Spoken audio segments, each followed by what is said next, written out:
भारत पर्वों का देश है। यहाँ हर दिन कोई न कोई तीज त्योहार मनाया जाता है। धर्मगुरु कहलाने वाले इस देश में आए दिन कोई न कोई धार्मिक आध्यात्मिक आयोजन होता रहता है। कुंभ मेला एक ऐसा ही भव्य आयोजन है जिसमें शामिल होने के लिए दुनिया के कोने कोने से लोग पहुंचते हैं।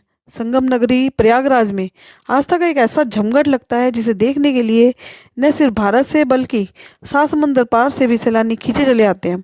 प्रशासन को मेले के दौरान विशाल अस्थायी शहर बनाना पड़ता है जिसमें रहने खाने और स्वास्थ्य सेवाओं की व्यवस्था होती है। कुंभ में स्नान दान कल्पवास करना और सत्संग करने का एक खास पुण्य माना गया है, सीधे मोक्ष का मार्ग खोलती है। का सबसे बड़ा धार्मिक मेला प्रयाग कुंभ मेला को गिनीज वर्ल्ड ऑफ रिकॉर्ड में दुनिया का सबसे बड़ा मानव समूह के रूप में दर्ज किया गया है। 2019 में कुंभ मेले में लगभग 24 करोड़ श्रद्धालुओं ने हिस्सा लिया था।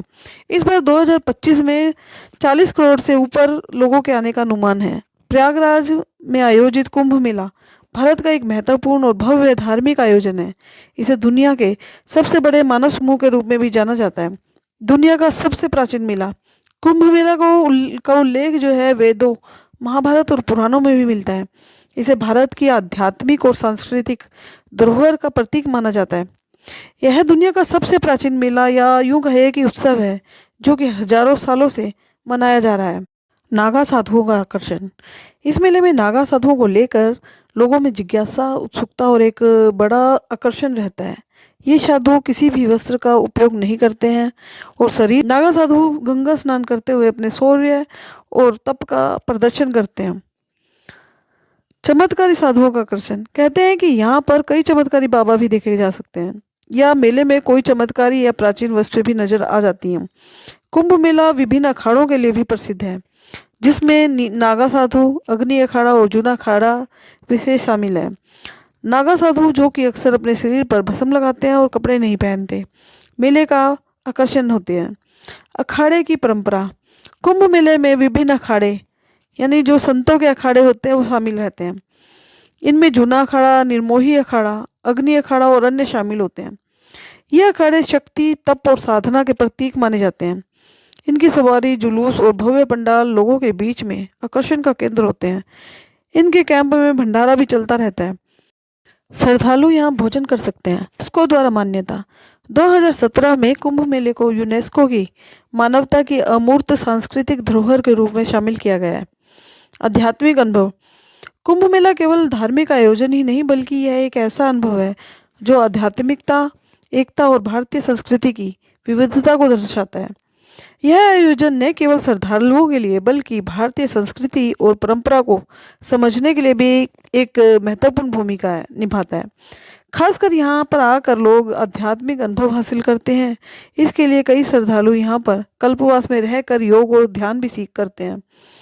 धार्मिक घटना और खगोलीय घटना से जुड़ा हुआ त्यौहार कुंभ मेला किसी ऋतु या मौसम से नहीं जुड़ा हुआ बल्कि यह एक धार्मिक और खगोलीय घटना से जुड़ा हुआ है। कुंभ मेले का आयोजन ग्रहों की विशेष स्थितियों पर आधारित होते हैं। जब सूर्य चंद्रमा और बृहस्पति एक विशेष राशि में आते हैं तब यह आयोजन होता है। इसी के साथ ही पुरानी कथा के अनुसार देवताओं और असुरों के समुद्र मंथन के दौरान अमृत कलश से 4 स्थानों पर अमृत की बूंदें गिरी। प्रयागराज हरिद्वार उज्जैन और नासिक यही कारण है कि इन चारों स्थानों पर कुंभ का आयोजन होता है। 3 नदियों का संगम प्रयागराज में गंगा यमुना और अदृश्य सरस्वती का संगम है। इसे त्रिवेणी संगम भी कहा जाता है जो कुंभ के दौरान पवित्र स्नान का केंद्र बनता है। संगम में स्नान करने से मोक्ष और पापों से मुक्ति मिलने की मान्यता है।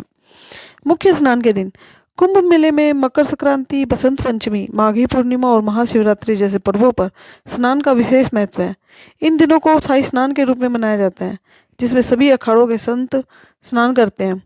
संस्कृति और परंपराएं कुंभ मेले के दौरान धार्मिक सभाएं प्रवचन यज्ञ भजन कीर्तन और सांस्कृतिक कार्यक्रम आयोजित किए जाते हैं।